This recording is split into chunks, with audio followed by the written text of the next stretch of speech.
everyone, and welcome to the Vintage Vehicle Show. I'm Kristyn Burtt, and today we're in Moorpark, California for the Roam'n Relics Show. There are over 500 cars here, and we've got a lot of owners to talk to and some really cool cars to check out.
To my right, the 1956 Buick Special. To my left, the owner, Dave Horn. All right, Dave, tell us all about this vehicle. How did you acquire it? Well, I bought it on eBay, and it came from Alabama, and I bought it in January of this year. In February, I was diagnosed with throat cancer. Wow. And I'd started on the car already, and it kind of got me through everything. It got me through all the bad times, the radiation and the chemo and all that. It gave me something to think about. You had a project to focus in on. I did, yeah. I work in a body shop. I manage a body shop, and I went in every day, and I did as much as I could on it. And then when I was over the treatment, I painted it. It's the first car I painted in 25 years. Unbelievable. I just said this is an expensive paint job, and I wouldn't want anyone even touching it. It is an expensive paint job. It was a lot of work, but I'm happy with the way it turned out. I had a lot of fun doing it. It brought back a lot of old memories for me of painting in the old days. I've been managing the shop for the last 25 years. You're able to get your hands dirty this time, yeah. Get in there and do and it. all the guys were dazzled to watch me paint. They go, I didn't know you could paint. I said, yeah, I can still do it. I have a hidden skill. Well, I was looking at the before pictures, and it looked like there was a lot of rotting of the metal, so you really gutted the vehicle. We did. We put new floors in the front, new rockers, the front part of the quarters. It was a huge job, a lot more than I anticipated. one of those eBay jobs. They look good on pictures, but when I got it, I went, oh, wow. But the first time you really saw it in person, was it when it arrived here in California? Yeah. They dropped it off the truck, and I wasn't depressed with it. I mean, I looked at it. It was a great-looking car. But the more I looked at it, the worse it got, and then we started in on it, and then pulled the carpeting out, and somebody had pop-riveted street signs to the floor. There was no floor in the car. There was a stop sign on my side, and there was a crosswalk sign on the other side. So talk about the paint job, because it's a beautiful matte finish. Well, it's they call it hot rod flat, and first time I'd used it, but it is great. It's a no-maintenance paint job. You wash it, no wax, no nothing. I mean, everything just comes right off of it. It's great. And the amazing thing, which I kind of miss on cars now, is the hood ornament. Yeah. I mean, how fantastic is that? Oh, I love that hood ornament. That's a typical 50s hood ornament. Everybody was going to the moon.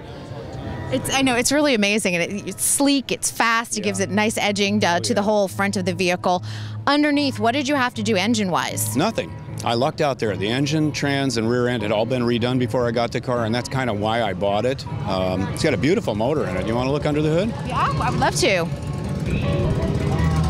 All right, tell us a little bit about what we're seeing, because you didn't have to do that much work, which is fantastic. Well, the engine was done, and that's why I bought the car. This is a 322 nail head, the original motor for the car. It's been rebuilt. It's got a cam, the tri-power carburetors, and the accessories you see, the Offenhauser finned aluminum valve covers. It runs fantastic.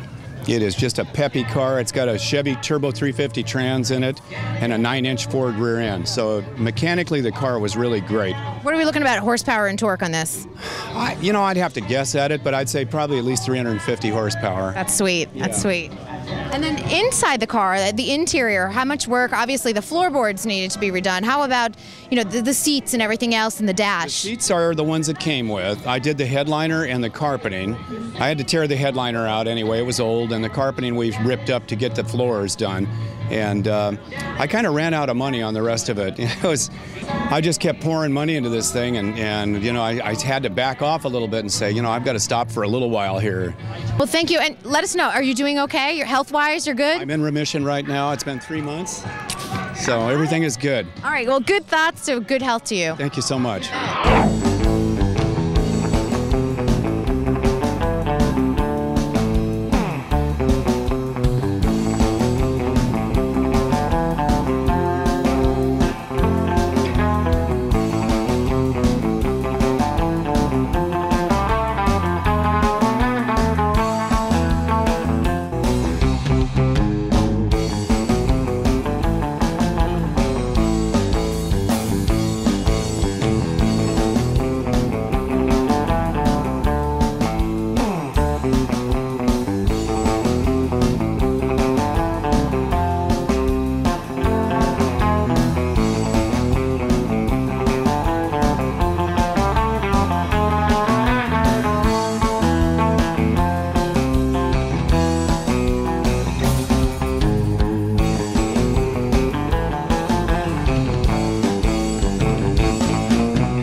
All right, with me right now, we've got Jack Thomas and we've got Wolfgang Schultz, and we're right next to their 1947 DeSoto.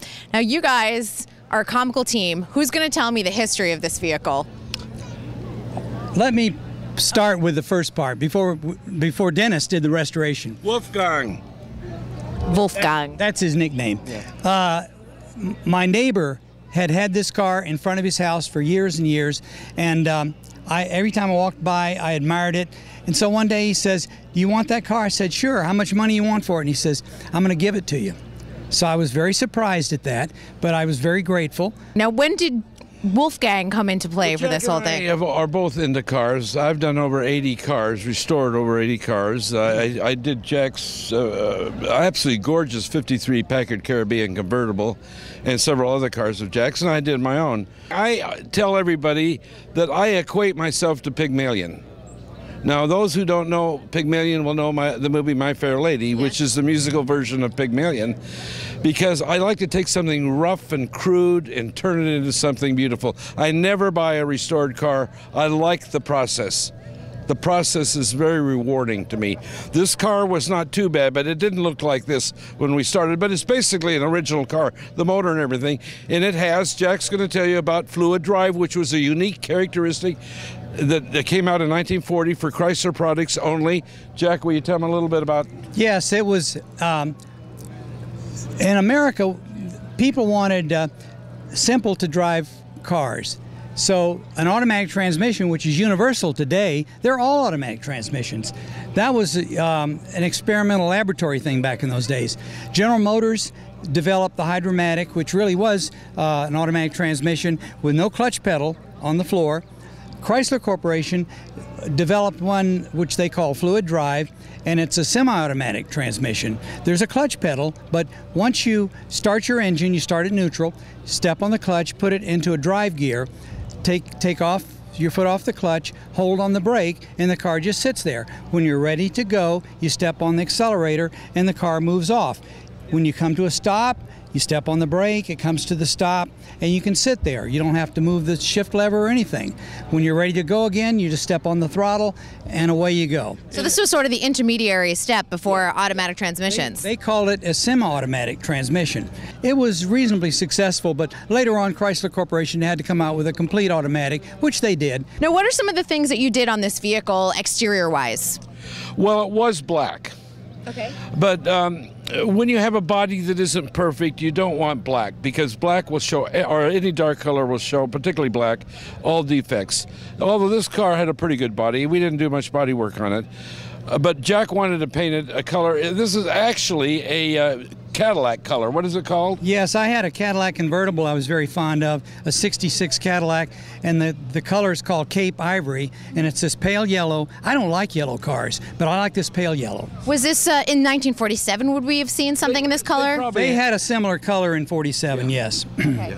And then did you have to do a lot with the engine? Because obviously it wasn't running when it was sitting in your neighbor's driveway. We got it running. It didn't run very well, and over a period of time we did quite a few repairs. We had to put another cylinder head on it, did some carburetor work, distributor work, various things like that. And the wiring, it has the old cotton wiring. And it really should be totally rewired. We've patched everything up, but the old wiring they stopped using about in the mid-50s, it would just, after years, just rot away, and you get shorts. And we patched it together. One of these days we'll probably put a new wiring harness in it. But Jack, that means your money has to... Yeah, I'm afraid so. Yeah, a project is never complete. That's right. Well, unless you're trying to make a show quality automobile, then you try to get it to 100% completion at some point before you put it on display. But this is a fun car. This is to take to car shows and drive around and have fun. Let me tell you what is nice about this. Everybody's got a Mustang. Everybody's got a 57 Chevy or a Malibu. Not everyone has a DeSoto? But normally I go to a lot of car events. You hardly ever see these, ever. Number one, they weren't real fast cars. If you want a lot of pickup like a Ford, they were kind of a sludge. They kind of just took off, particularly with the fluid drive. But I like to be different. We live in a cookie cutter world, and I admire people that like to be individuals today. Rumor has it one of you supplies cars to madmen. Is that true? Yes, I rented. I have a. They really liked my '56 Studebaker Hawk. I did about 10 of those, and we used Jack's 52 Lincoln Capri. And then I also used a what they call a slab-size four-door Lincoln convertible in a couple of series. So do you know John Hamm? I met him. I mean, he smokes all the time. I'm terrible. He's pretty handsome, though, right? A good-looking guy. Yeah. You maybe want to take me someday when you're renting a car. Well, I've done a couple of drive-ons. You get paid extra if you go in the car. You know what I mean? All right. Well, I can be your passenger in the car, and maybe. Be great. I'd love that. Yeah, you know.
We have Ed Sipe here next to his 1955 Studebaker. All right, Ed, give us a little scoop on how you came across this vehicle.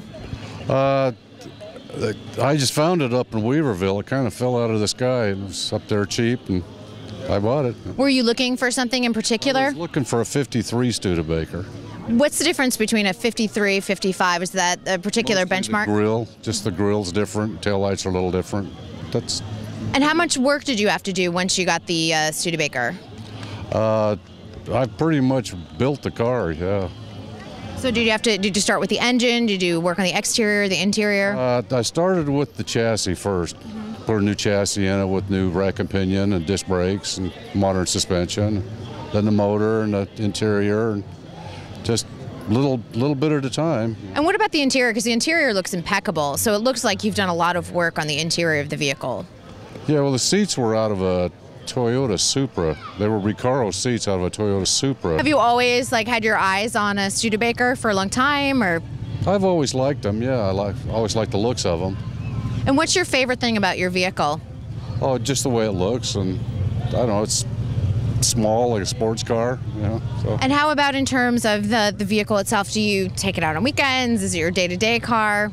Oh, it's just a weekend car. I take it on a lot of cross-country trips. It goes to Wyoming about once a year. Do you get a lot of looks? People ask your story about your vehicle all the time? Oh, yeah. Yeah, you pull in for gas and people are making U-turns to come into the gas stations. Yeah. All right, so tell us a little bit about the engine on the Studebaker. Well, the engine's a Chevy 350, 300 horse with 200 R4 automatic overdrive transmission, Ford 9-inch rear end, disc brakes. It's fast, right?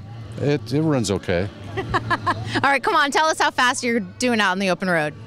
65, that's speed limit. Really? Yeah.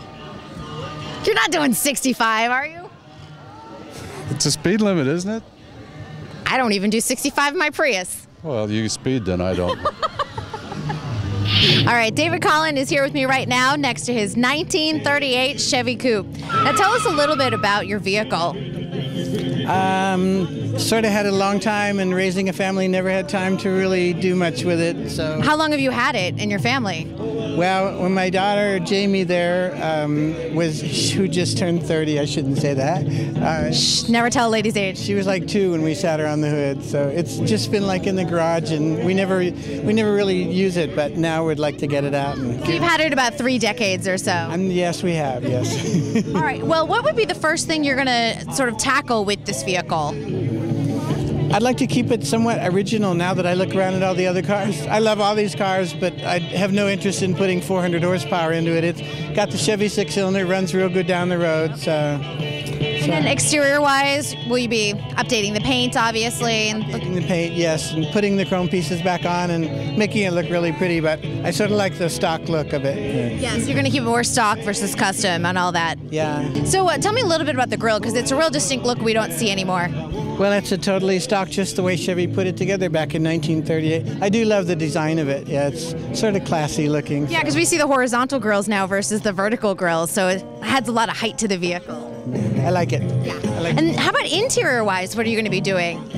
Put it all back together again. There's nothing in there, but it does drive. You can actually find a place to put the key in and it will start. So. And obviously, you have fans of your vehicle, so do you think this will be a great family car on weekends? I do. They love it. This is the only car in this whole show that has kids crawling all over it. So. Because they're allowed to, that's why. If I had a $15,000 paint job, I don't think they would be crawling over it. So. I understand why. What's the one thing you want to really maintain with this vehicle that you absolutely love? You want to make sure you don't mess with it? I really love the classic look of it. I like the ones that are totally, slammed down to the ground and all that. But I really like just the original look of this. Yeah. And is the family ready to tackle this? Because they know this is going to take all your time. I'm not sure. They don't know what they got into, right? We're not going to ask them. Yeah. All right. Well, we look forward to seeing the finished results. Thanks, David. Very much.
That's all from Moorpark, California. I'm Kristyn Burtt. We'll see you next time.